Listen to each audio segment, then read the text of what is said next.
தந்த பாசம் எங்கே, மனைவி தந்த அன்பெங்கே, சகோதரிகள் காட்டும் பரிவிலே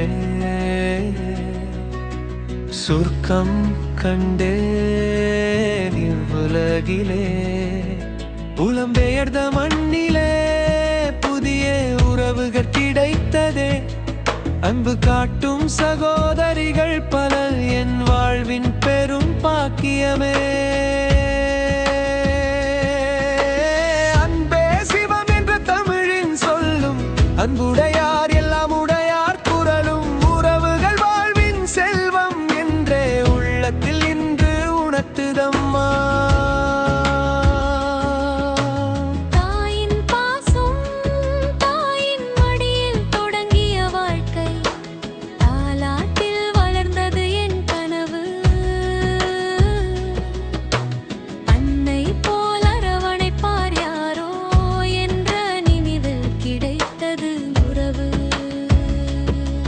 புலம்பெயர்ந்த தேசம் புதிதாயினும் புன்னகை தந்தோர் சொந்தமானார். அன்னையை போல முன்பை தந்த அன்னையர்கள் என் நெஞ்சில் இன்றும் வாழ்கிறாரே. அன்பு செலுத்துங்கள் என்ற இயேசுவின் வார்த்தை அன்பின் வழியை காட்டுதம்மா. அயலானை உன்னை போல் நேசி என்ற வேத வசனம் உயிராகுதம்மா.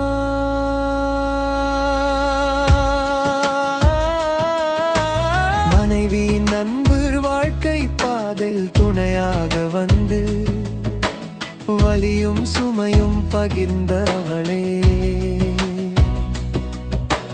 வெற்றியும் தோல்வியும் ஒன்றாய் இன்று வாழ்வை அழகாக்கியவள் என்னோடு. ராமனுக்கு செயலு துணையின்றாள், கண்ணனுக்கு ராதை நினைவானாள். இலக்கியம் சொல்லும் அன்பின் உறவு என்றும் எங்கள் வாழ்வி தொடருதே.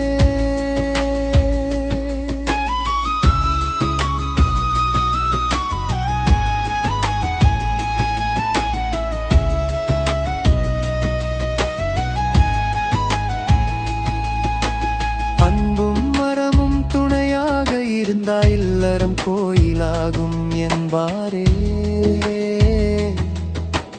கையில் கைப்பிடித்து நடக்கும் பாதை காலம் கடந்தும் இனிமையாகுமே. சகோதரிகளின் பாசம் சகோதரிகள் பலர் எனச் சூழ்ந்தார்கள். இனம் மதம் எல்லைகள் மறந்தார்கள் தமிழ் கலாச்சார அமைப்பின் வழியில். தாய்நாட்டு உறவாய் சகோதரிகளாக ரஜேன் அன்னை என களி கொண்டு அழைத்தார்கள்.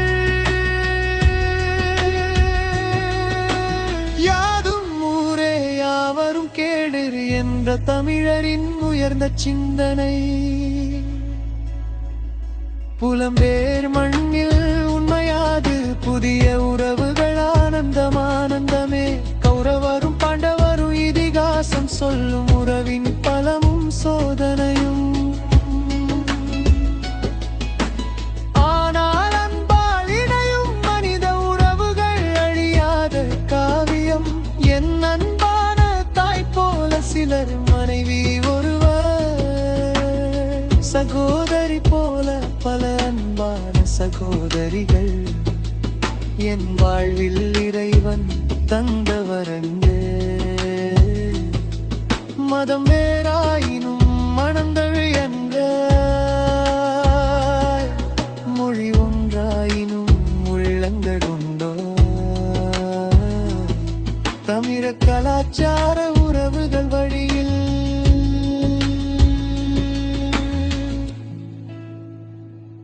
தலைமுறை